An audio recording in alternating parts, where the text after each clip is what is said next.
Good evening and welcome to the news roundup for Tuesday, May 9. Before we get into the news, please remember to like this video, share your views in the comments, and share the video with your family and friends. Teach them! Always make sure the message reach them! Now for the news in detail. The People's National Party has issued an apology after journalists were threatened and insulted at the party's headquarters. The incident involved the PNP Deputy General Secretary and the journalists from Nationwide and the RGR Communications Group. Journalists were heckled for wearing green clothing, and a female journalist was reportedly threatened with rape.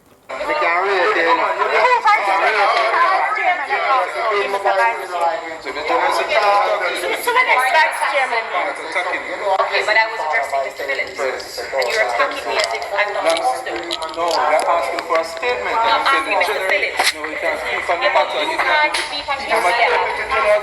But I would like to speak to Mr. Phillips. I'm sorry, sir. I'm going to excuse myself. I'm going to excuse myself. I'm sure he has the power to talk to the media if he so chooses. He's attacking me. I don't know why he's attacking me, and I wasn't addressing him. Green clothes. Need to come out here with my green clothes? I'll wear anything. This is a free country. Come on, go. I wear anything. No,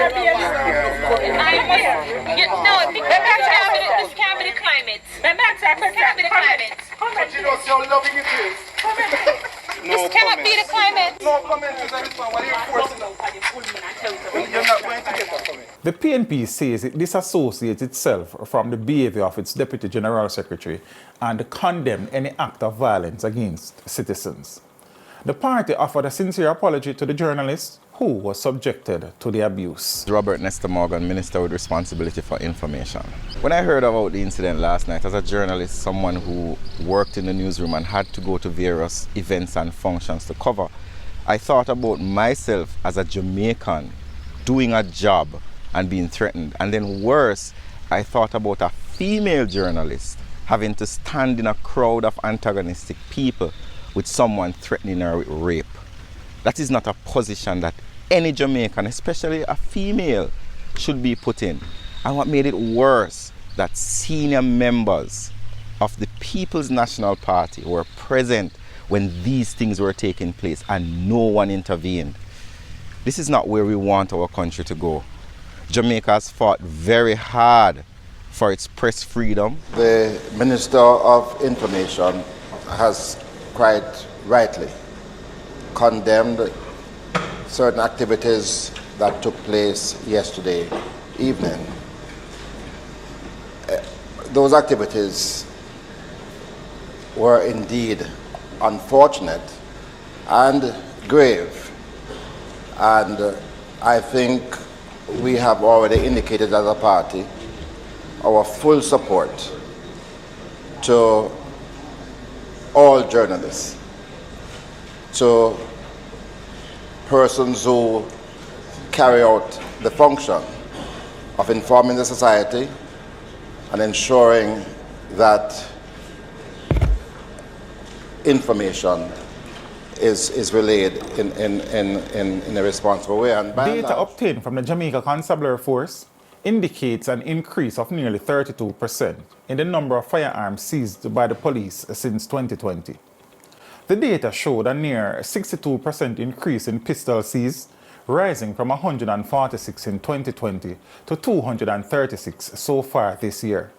However, there were fluctuating results in other firearm categories, including a 50% increase in submachine gun seized, a decrease in shotguns, revolvers and homemade firearms, and no change observed in the number of rifles seized. The JSAFE attributes the rise in gun seizures to their ease of concealment, making them a popular choice for criminals. A 17-year-old autistic girl was allegedly raped by a contractor at the Kingston Public Hospital, where she was being treated for seizures. The hospital is investigating the incident, and the matter has been reported to the police. The head of the Southeast Regional Health Authority has stated that concerns have been raised about the admission of mentally ill patients at the facility, as there is no dedicated section for these patients. Patients and staff at the Kingston Public Hospital's renal unit have been enduring extreme heat due to a malfunctioning air conditioning system for the last 2 months. Patients are reportedly at risk of fainting due to the heat. A technician at the facility said that the heat also affects the dialysis machines and that air conditioning is necessary for the machines to operate correctly. The Southeast Health Regional Authority has acknowledged the issue and is working to address it. However, a timeline for when the issue will be fixed is not known. A man identified as 48-year-old poultry farmer Garnet Powell was shot and killed outside a primary school in Spanish Town, St. Catherine, on Monday morning. Reports indicate that Powell was walking near the St. John's Primary School about 11 a.m. when he was approached by a man armed with a handgun, who opened fire on him. Powell ran but was chased and shot several times. He was taken to the Spanish Town Hospital but was pronounced dead on arrival. The police have not established a motive for the attack and the gunman is still at large. In commemoration of World Hypertension Day and the National Health Fund's 20th anniversary, the NHF plans to provide free blood pressure screenings for 20,000 people across Jamaica on May 17th. This initiative aims to help people become more aware of their blood pressure numbers and the impact of hypertension on their overall health.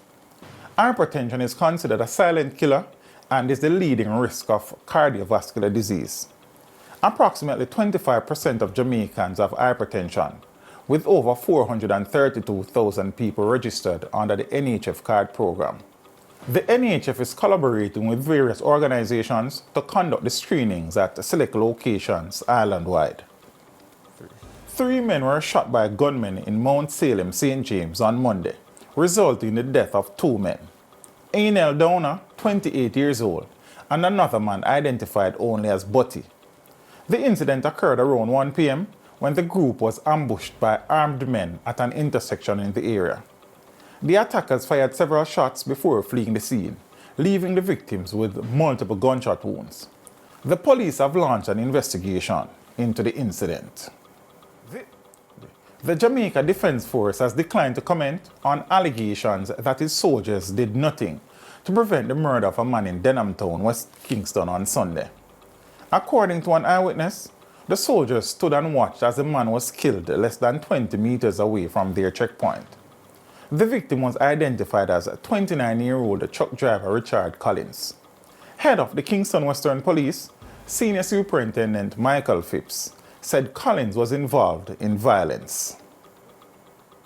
The Jamaica Defense Force is planning to equip members of the Army who work alongside the police with body-worn cameras. The move comes after the police acquired 400 cameras for officers to wear during operations, and the government announced plans to acquire another 1,000 during the current financial year. Commissioner of the Independent Commission of Investigations, Indicom U. Faulkner, said that the JDF has indicated that it will be using body-worn cameras, but the extent of their deployment will be dependent on the Army's budget. A 19-year-old man was found murdered in Hayes, Clarendon on Sunday. The body of Rick Cole Lewis was found by residents of Landlease Raymonds in the parish. Residents of the community reportedly heard gunshots about 8 p.m. Saturday, but did not alert the police. The teen's body was found in bushes about 10 o'clock on Sunday morning with multiple gunshot wounds. 64-year-old Carlton Barrett died in a fire on Harbour Street in downtown Kingston. The fire reportedly started in another building before spreading and engulfing Barrett's wooden structure. According to Barrett's common-law wife, Melrose Burry, he went inside the burning structure in an attempt to save furniture, but never came out. The incident happened around 4 a.m. and the cause of the fire is currently unknown. The Minister of Education and Youth, Favour Williams, plans to meet with the President of the Jamaica Teachers Association, Lasanja Harrison, to discuss concerns related to the recent compensation review exercise. The JTA President highlighted several problems still being faced by her members coming out of the recent review process. The JTA President is warning the government that it must provide incentives if it wants to keep its most qualified teachers in the classroom. 60-year-old Everton Banton was shot dead and a car set on fire in the Backlands community on Jones Avenue in Spanish Town, St. Catherine on Tuesday.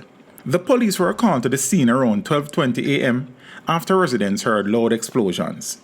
Banton was found with gunshot wounds to the head and face and was pronounced dead at hospital. Police discovered that the gunman set a white Toyota Probox motor car on fire while leaving. The motive for the attack is not yet established, and investigations are ongoing.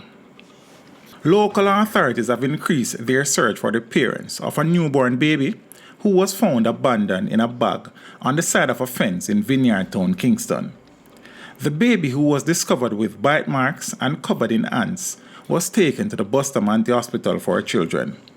The Southeast Regional Health Authority has confirmed that the baby is in good condition and advised that the matter has been brought to the attention of the police and the Child Protective and Family Services Agency for investigation. Anyone with information is urged to contact the police or call 119. Thousands of migrants, including Jamaicans, have gathered at the US-Mexico border in the hope of gaining asylum ahead of the expiration of the pandemic-era border restriction Title 42. However, U.S. Immigration Attorney Wayne Golding has said that it will be difficult for Jamaican migrants to gain asylum status, as they will have to prove their case, which is a lengthy process. Golding also warned that people who make false asylum claims to the U.S. authorities will be deported and banned from making any other attempt to come back to the United States, legally or otherwise. In business, the Charisma Hotel Group's plans to construct a $1 billion property in St. Ann are back on track after being halted due to the COVID-19 pandemic. The Tourism Minister, Edmund Bartlett, recently confirmed that the project is set to resume work and is expected to generate 10,000 permanent jobs while bringing an additional 375,000 visitors to the island each year. The mega resort is said to be built on 223 acres in Sugarcane Bay and will include 4,700 rooms, boosting the country's tourism room stock by 20,000 over the next decade. In the region, the Prime Minister of St. Kitts and Nevis, Dr. Terence Drew, has stated that his country is not entirely free as long as King Charles remains its head of state. He plans to hold a public consultation on whether the country should become a republic during his tenure. Dr. Drew has also called for an apology from the monarchy for its historical involvement in the slave trade.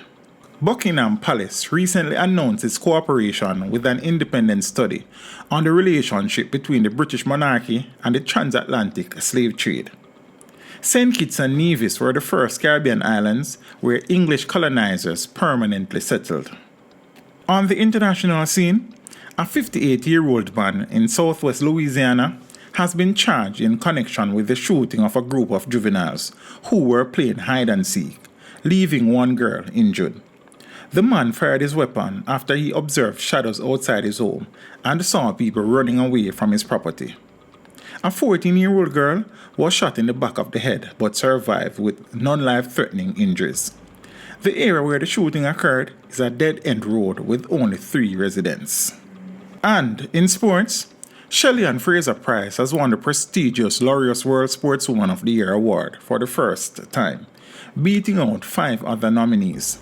She had an outstanding season, winning her 5th World 100-meter title and setting a world-leading time of 10.62 seconds. Argentine footballer Lionel Messi won the Laureus World Sportsman of the Year award, having led his country to a 3rd World Cup victory. And that is it for your news roundup for today.